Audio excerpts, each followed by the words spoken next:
Hello बच्चों, सभी को नमस्कार। अभी हम आपको गुणा की निखिलम विधि बताने जा रहे हैं। इस विधि का प्रयोग ऐसी संख्याओं के गुणा में होता है जो 10, 100, 1000, 10,000 इत्यादि के सन्निकट हों।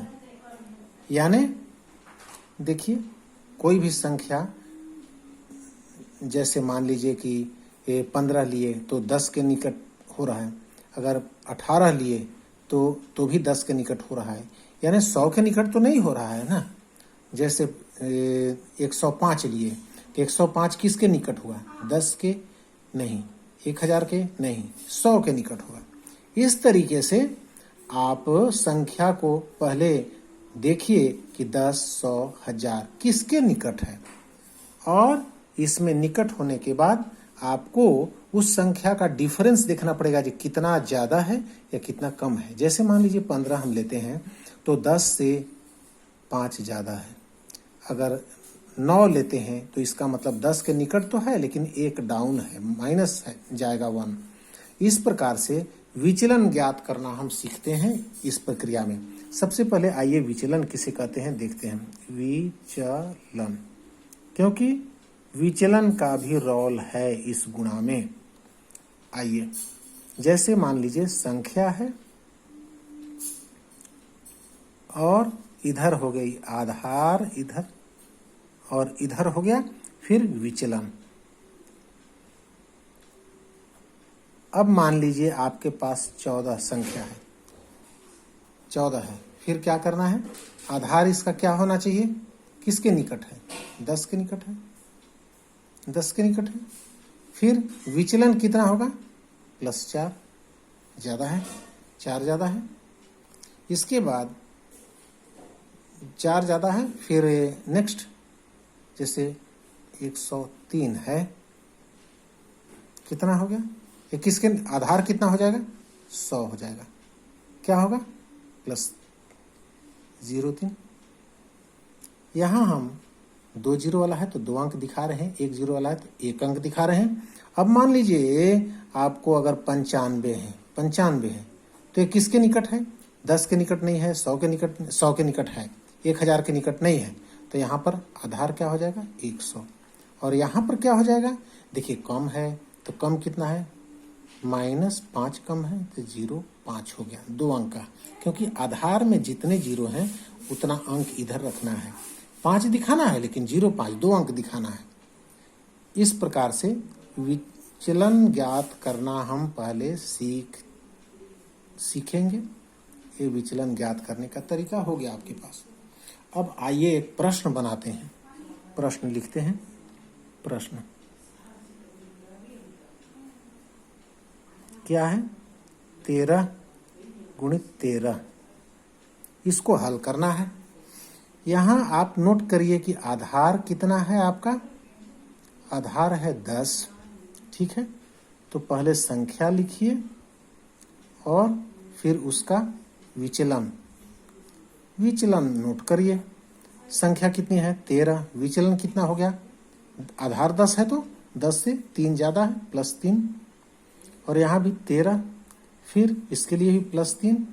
इतना करना पड़ेगा आपको। इसके बाद उत्तर लिखिए। उत्तर का दायां पक्ष, उत्तर का दायां पक्ष क्या हो जाएगा? विचलनों का विचलनों का गुणनफल, विचलनों का गुणनफल कितना हो जाएगा? 3 × 3 यानी 9। ठीक है, यहाँ आंसर आ गया इसका 9 आया। अब फिर उत्तर का पहला स्टेप हो गया ये। दूसरा स्टेप, उत्तर का बायां पक्ष, उत्तर का बायां पक्ष, उत्तर का बायां पक्ष ये कैसे निकलता है? उत्तर का बायां पक्ष पहली संख्या प्लस दूसरी विचलन, प्रथम संख्या प्लस दूसरी विचलन, दूसरी विचलन या दूसरी संख्या, या दूसरी संख्या, दूसरी संख्या प्लस प्रथम विचलन, प्रथम विचलन। दो तरीका है, दोनों में से कोई एक निकालना पड़ेगा।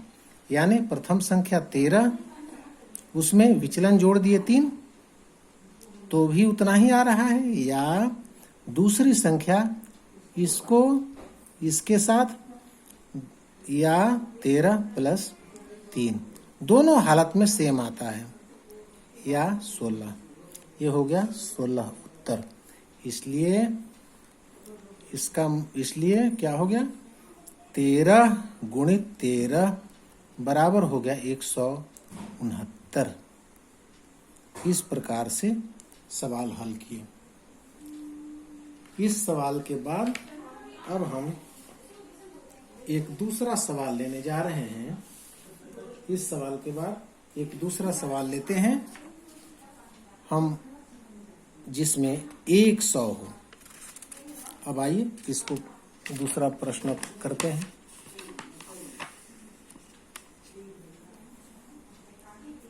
अब एक प्रश्न लेते हैं।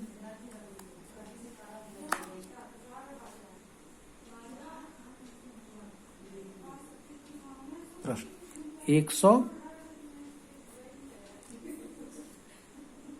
105 गुणित 106, इसका गुणा करते हैं। ठीक है, आधार देखिए, आधार कितना है, आधार बराबर 100। ठीक है, अब नोट कीजिए इधर, संख्या और विचलन, संख्या और विचलन, संख्या हो गई, विचलन हो गया। 105 लिए हैं, विचलन कितना हो गया, आधार तो 100 है, यानी प्लस 0.5। ध्यान दीजिए यहां पर 2 अंक हमने लिए हैं, क्योंकि आधार में 2 अंक हैं। नेक्स्ट 106 प्लस 0.6 हो गया। ठीक है, इतना करने के बाद अब नोट करिए, उत्तर का दायां पक्ष, उत्तर का दायां पक्ष बराबर क्या होता है, विचलनों का गुणनफल। उत्तर का दायां पक्ष, यहां बल्कि लिख लीजिए 2 अंक होंगे, यहां पर 2 अंक होंगे।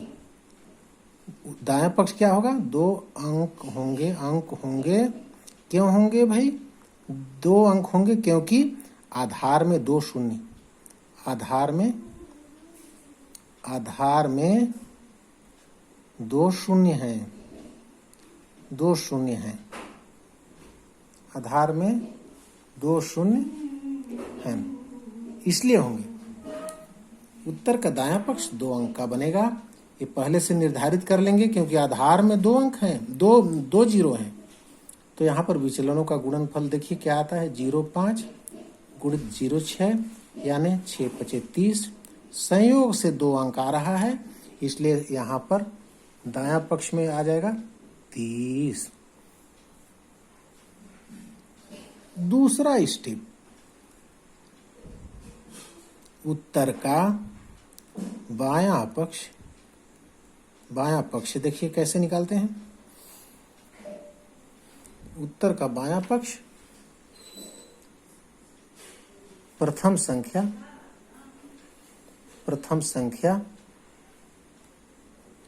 संख्या प्लस दूसरी विचलन,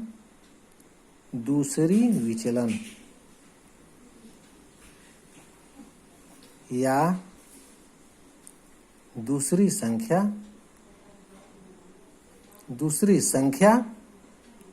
प्लस प्रथम विचलन। प्रथम संख्या कितनी है, 105, प्लस दूसरी विचलन 0.6, ठीक है। या दूसरी संख्या कितनी आ रही है 106, प्रथम विचलन 0.5 यानी 111, या इसमें भी जोड़िए 111 है, दोनों जगह सेम आता है, आप ध्यान रखें। तो 111 इधर आ गया आपका गुणांक बायां पक्ष में, इसलिए 105 गुणित 106 बराबर कितना आया 111, और फिर दाएं पक्ष कितना है 30। ये हो गया आपका आंसर, हो गया इतना आंसर होगा। इसके बाद अब आपको हम एक सवाल ऐसा बताते हैं जो माइनस की ओर निर्देशित करेगा आपको। माइनस वाला कैसे होगा, एक सवाल और देखिए आप।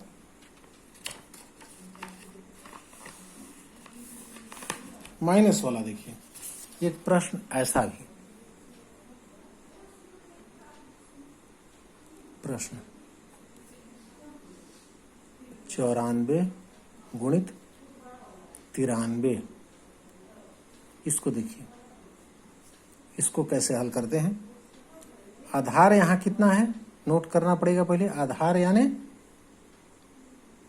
2 अंक, 2 जीरो वाला 100 है, 100 के निकट है यह। संख्या नोट करिए, संख्या फिर विचलन, संख्या पर विचलन, संख्या एंड विचलन। संख्या कितनी है 94। अब विचलन देखिए, 100 से विचलन कितना है 6 कम है, तो 0.6 कर दीजिए माइनस में, 0.6 माइनस हो जाएगा, ठीक। और ये 93 है, विचलन कितना हो जाएगा -0.7 हो गया, ठीक है। अब देखिए, इसलिए उत्तर का दायां पक्ष कितना आ रहा है, विचलनों, सूत्र क्या है विचलनों का गुणनफल, यानी -0.6 इंटू -0.7, 7×6 42 हो गया, प्लस बन जाएगा ये 42, यानी 2 अंक। दाएं पक्ष में 2 अंक, 2 जीरो हैं, इसलिए 2 अंक होंगे। तो यहां पर हो गया आपका ये 2 अंक हो गया। अब उत्तर का बायां पक्ष देखिए, बायां पक्ष कितना होता है, सूत्र वही है,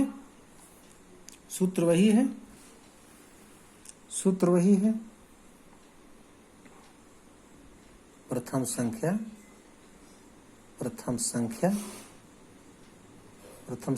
प्लस दूसरी विचलन, प्रथम संख्या दूसरी विचलन या दूसरी संख्या प्लस प्रथम विचलन। प्रथम संख्या कितनी हो जाएगी 94, दूसरी विचलन 94 -7, ये देखिए।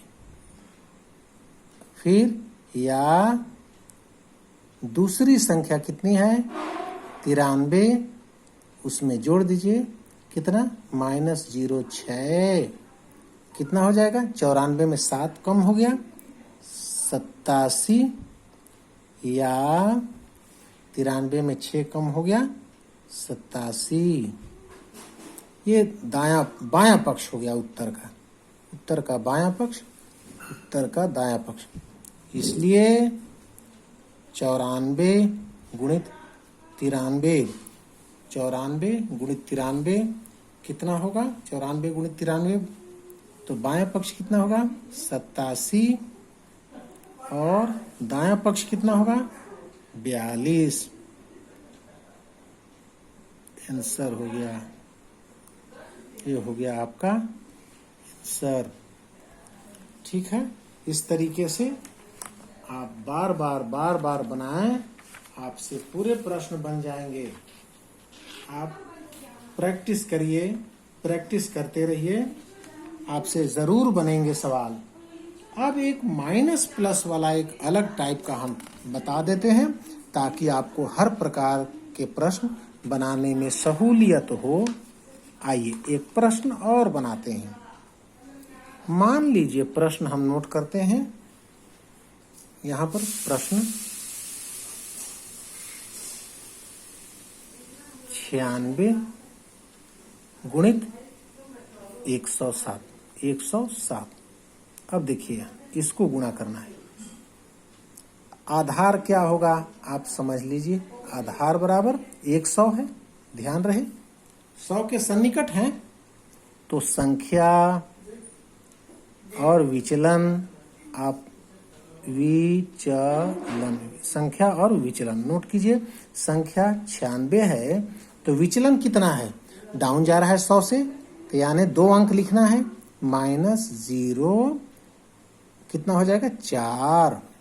और यहाँ पर 107 है तो यहाँ पर प्लस हो जाएगा और 07 इस तरीके से होगा। अब आइए उत्तर का दायां पक्ष क्या होता है? विचलनों का गुणा।